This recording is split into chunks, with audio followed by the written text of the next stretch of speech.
Hello, I'm Bud McCord. I'm here in Brazil, South America. Welcome to Food for Thought, Listening to Jesus. This is our devotional for the 10th of May, 2021. And our subject once again is the realism of Jesus. We're seeing in the Sermon on the Mount in chapter 6 of Matthew that the true challenge for us as believers is to avoid having a divided mind, or having a divided mind that causes us to be unable to rest in our mind, in our emotions, and our will. We've been taught by Jesus that we should love the Lord our God with all of our heart, all of our soul, with all of our mind, and all of our strength. And we should love our neighbor as we love ourselves. And the idea behind all of this is that we exist to love. And Jesus identifies 9 different areas where we cannot rest. And when we cannot rest, the flow of God's love is interrupted in our lives. And so we've been looking at each one of these, and we've been asking ourselves, am I at rest in this area of my life? Can I relax in the presence of God? Is God enough for us? So we're going to continue with those thoughts today. And the words Jesus gives us here are incredibly beautiful, very practical. So let's read what he has to say about one light, one focus, keeping our eyes aimed high on the highest thing that we can imagine, the most beautiful thing that we can imagine. In Matthew chapter 6, verses 22 to 23, Jesus says this: the lamp of the body is the eye.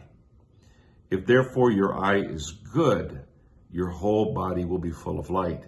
But if your eye is bad, your whole body will be full of darkness. If therefore the light that is in you is darkness, how great is that darkness? Stanley Jones, who influenced me so greatly during this study of the Sermon on the Mount many years, he's been influencing me with his thoughts. He coined a phrase, I think it's probably original with him, I'm not sure. He said, whatever gets your attention, gets you. Whatever gets your attention, gets you. I guess that's why advertising works. I guess that's why billboards work. I guess that's why the ads on YouTube work. Whatever gets your attention holds you. That may be for a moment, or it may be for a time and space where you are completely out of sync with who you really are and who you should be. And so the ability to focus on the person of Jesus, which is the highest revelation that's ever been given to humanity, is to come into the light. In John chapter 3, Jesus says to us that he did not come to condemn the world, but he came to save the world. And he said, but men love darkness rather than light because their deeds are evil, and they don't want to come to grips with actually who they are. I think that when he talks here about our eyes being good or bad, that's more determined by what it is we focus on. And, you know, our eyes are good when we look at the good. Our eyes are good, the light is good when we look at the highest. One of the spiritual disciplines that I've been practicing for many years is at the very beginning of my devotional time, I try to elevate my view toward the highest thing that I know and the most beautiful thing that I know. And that is the person of Jesus. He is the Word who became flesh and dwelt among us, and we have seen his glory. You know, when you can focus your attention on Jesus, I believe he will fill you with light. And when you focus on Jesus, he will cause you to see reality. We've already been talking at length that the greatest problem that we will deal with in our lives is our own inner life. It's how we are on the inside. And so if our eye is good, then we are focusing on that which is good. When we are focusing on Jesus, we just can't go wrong. I remember an illustration that was given to me by a man named Mike Wells. And I've already used this and talked about this before. He said, imagine on your left hand that you have all of your problems and difficulties and trials. Now imagine on your right hand, you have the perfection of Jesus. When you wake up in the morning, you have a choice to make. You can either be focused on the problems or you can be focused on Jesus.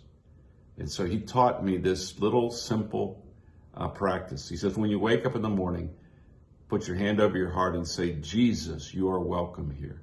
And what that does is it brings Jesus to the focus. And now your eye is good. The problems are still there. Now, what God doesn't want, he doesn't want us to be with a split focus, the divided mind. In very practical terms, we have to decide what the highest and purest and cleanest and most inspiring thing is that we can let into our eyes. And the quality of that which we are looking at will fill us with light, or whatever we're looking at will fill us with darkness. We have to look up. Look up. There's a lot of songs and spiritual songs that are talking about looking up, aiming high, seeing the invisible. There is a direct, continuous impact on your inner life based upon where you are focusing to take into yourself that which brings you rest, inspiration, and guidance. Let me read it again. The lamp of the body is the eye. If therefore your eye is good, good at what?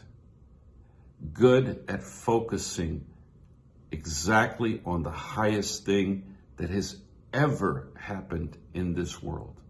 And that is in the person of Jesus. Jesus said, and if I am lifted up, I will draw all people to myself.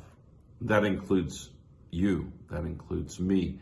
I need to see Jesus.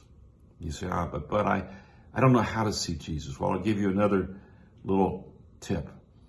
Imagine Jesus multiplying the loaves and fishes. Now imagine that in your imagination, in your mind. Let the light that comes from that beautiful moment when he fed over 5,000 people, let that light flood into you and tell you he will put bread on your table. He will take care of your financial needs. He knows that you're hungry, and he knows that you need a job, and he knows that you need daily provision. Let that light of seeing Jesus, being able to multiply and make things plentiful, think on that. Or perhaps you can see him in the scriptures described where he's walking on the water. And the water is a symbol of all of the challenges that come around us and want to drown us, want to take us down. You remember that when Peter wanted to get out of the boat, Jesus called him out and he walked on the water. But what happened when he took his eyes off of Jesus? He began to sink. His eyes were good, and then they weren't. He was seeing Jesus, and he walked over the circumstances that wanted to take him down.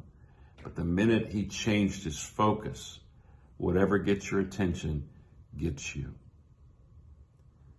Is your mind divided between light and darkness? Are there things that you're letting into your eyes that are disturbing your peace, that are disturbing your focus?